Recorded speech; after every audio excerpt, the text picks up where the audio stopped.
ক্ষমা শব্দের মানে জানেন? ক্ষমা মানে হচ্ছে ক্ষমতা প্রাপ্ত হওয়া, যাতে আমার এরকম না হয়।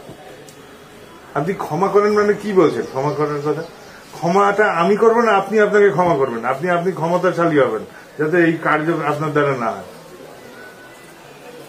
আপনাদের চিন্তাতে ত্রুটি আছে মশাই।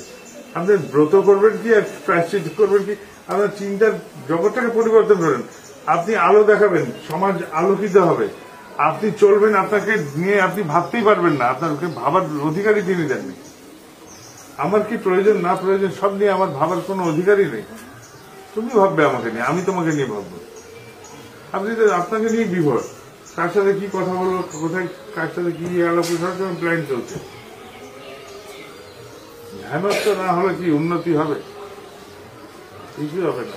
আপনি আপনাদেরই থাকবেন, এটাই কষ্ট দেয়। পণ্ডিতের স্বাদ পায় না যারা,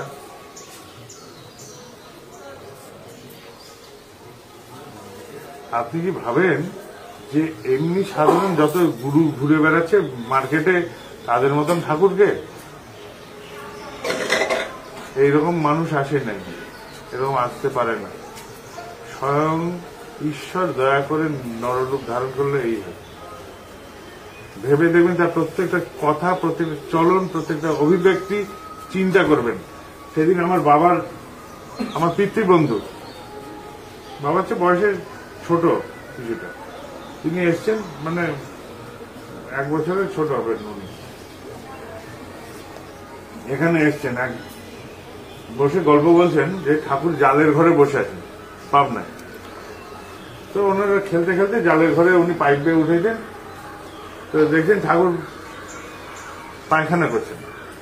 ঠাকুর বলেন যে এই তুই উঠছিস যে পড়ে যাবি তো। আমি নেমে পালিয়ে গেলাম। 1 কোটি লোকের মধ্যে কেউ কারণ মলত্যাগের সময় অপ্রস্তুত অবস্থায় যায়, সে বলবে যা যা যা যা যা, এরকম করবে। আর তিনি তখনও বলছেন নির্মল চিত্তে, যাই তুই পড়ে যাবি তো, বাচ্চা ছেলে উঠেছে পাইবে, তখনও তাকে বাঁচানোর তাগিদ। অপ্রস্তুত মুহূর্তে কোনো অসংযত কথা বেরোয় না। তার মনের রাজ্য, মনের স্তর চিন্তা করেন। তাকে কিছু প্রার্থনা করতে নেই, তার কাছে কিছু প্রার্থনারই নেই। তিনি আমার সব প্রার্থনা মঞ্জুর করবেন যদি আমি তাকে নিয়ে ভাবি। আমি এখানে বসে আছি, আমি না উঠলে এই জায়গাটা আর কেউ বসতে পারবে? আমি এখানে হাত রাখলাম, এই হাতটা না সরালে এখানে আর কিছু রাখা যাবে? তাহলে সবচেয়ে বড় কথা যে আমি যদি আমাকে নিয়ে ভাবি, তাহলে তোমার আর ভাবনার স্কোপ দিচ্ছি না আমি ঠাকুর। ঈশ্বর তোমার আর আমাকে নিয়ে ভাবতে হবে না, কেন আমি তো আমাকে নিয়ে ভাবতে পারি।